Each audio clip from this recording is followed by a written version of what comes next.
And to dissect this, I'm joined by Honorable Shedrack Udugbia, Special Advisor, Youth Affairs for Edo State. Good morning. Glad to have you join me. Good morning. I'm happy to be with you. Let me start by asking you what you make of the persuasion for Philip Shaibu to consider dropping his petition against the Chief Judge of Edo State.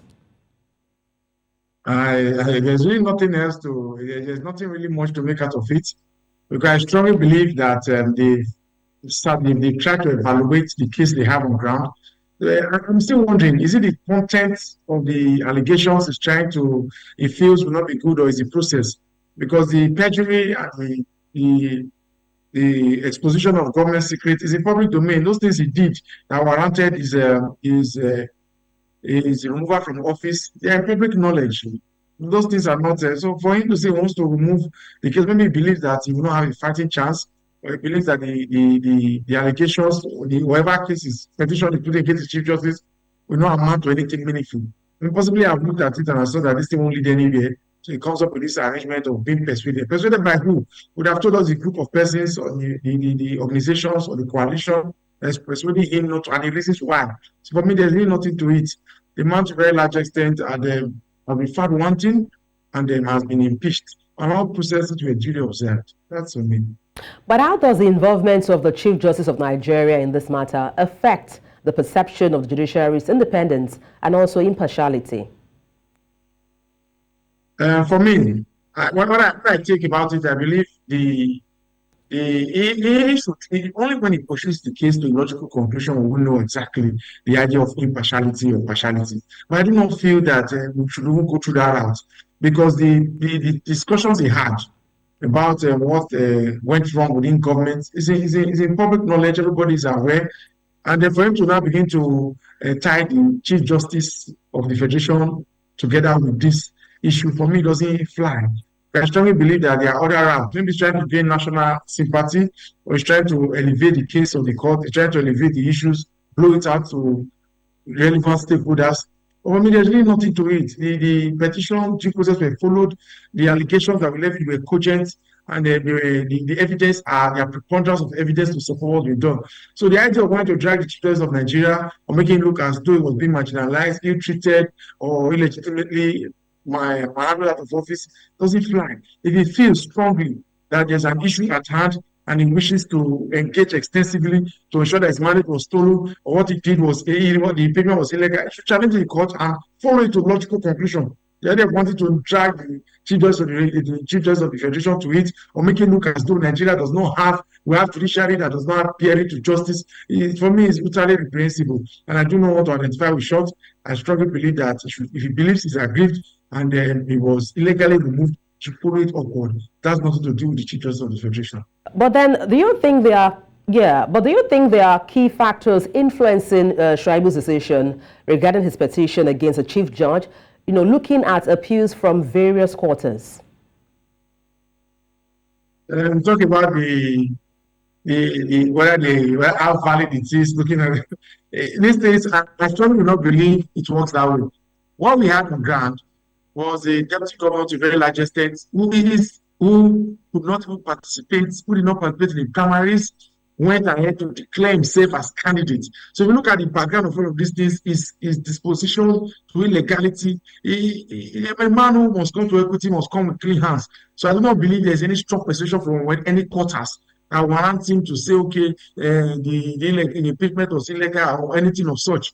But me, what I believe is that a man who believes he has nothing to hide should be willing and ready to engage the judiciary at all levels, and then willing to extract. So the idea of wanting to, they're coming out now in public domain with how many days? Even less than a month, even less than 2 weeks, and they are being persuaded to draw the petition. It doesn't fly. So for me, I strongly believe that it should focus and it should engage. It should fight this case to a logical conclusion. It should ensure that the corridors, the justice, not being thwarted at any level. So for me, I strongly do not identify with him. His case does not resonate in any way. Even the people, what I expected that after his impeachment would have seen some rally. If this thing was not really if justice was being traveling, would have seen some level of protest, some resentment in all quarters, We've seen some manner of press release that the deputy governor was gruesomely impeached. The man did not warrant it. There is not even one protest. The only protest I saw, the APC protesters in this circle were even protesting. They shouldn't be allowed to join the APC. So I don't know where all this is coming from. I just believe that trying to misinform the public, trying to buy sentiment with all of this idea of wanting to abandon their case, or you are being persuaded to stop the pursuit. It doesn't fly for me. And I can't even make head or tail of all of this arrangement.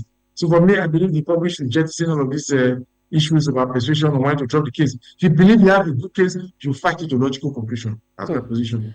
But then how do you think this might affect the politics in Edo State, particularly in relation to the power struggle between different factions or parties? Yes, it is relatively sad that someone who has benefited so much from the People's Democratic Party will go around and will not appreciate the structure that has leveraged him into power, made him a deputy governor for 7.5 years, and he now believes that if he has an ambition, the party should sink for his ambition to stand. For me, it is legitimate for any man to aspire. It is legitimate for any man to wish to contest for any office, but it is inordinate for you to not want to win at all costs, or you don't want to hoodwink, cajole, or force people to support you directly and indirectly.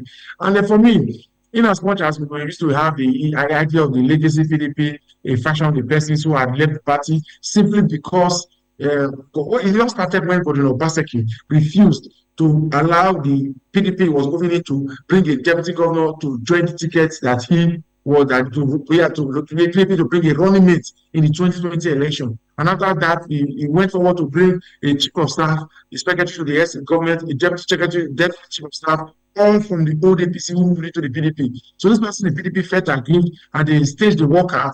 And since then, there have been a series of issues, and it was difficult for us to reconcile. We went to the last election a bit fractured, and it showed up in the last the result that we took out from the February 28th general elections. So beyond that, the February 28th general elections, now we are having a deputy governor who, to a large extent, does not have the requisite capacity to contest. I said without missing words, the capacity to pull out the vote, because the records are there.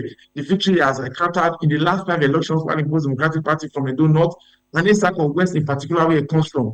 And the governor had said, even while he was campaigning to be governor, he had made remarks that since Edo South have had governorship for 8 years and 16 years straight, and Edo South, since the judges had deputy governor for 8 years, Edo North had deputy governor for 16 years, and they've now had governor for 8 years. It will only be good for the governorship to move to Edo Central. Edo Central has never produced a deputy governor, and even the governor they produced lasted for only 18 months. So that we do not have this issue of a political imbalance, where one region fails to now identify with the plans, the programs and projects or policies of government simply because they are being agreed or they perceive they're not being carried along in the power sharing. Because everybody must have equal access to power and empowerment for there to be an equal sense of fairness, justice. So, for example, if the deputy government wants to run, he can support himself, he can morally support us, go to the primaries, contest. The governor must not directly or indirectly raise his hand and say, "You are another candidate." So the way I went even before the governor even declared his interest to support someone else,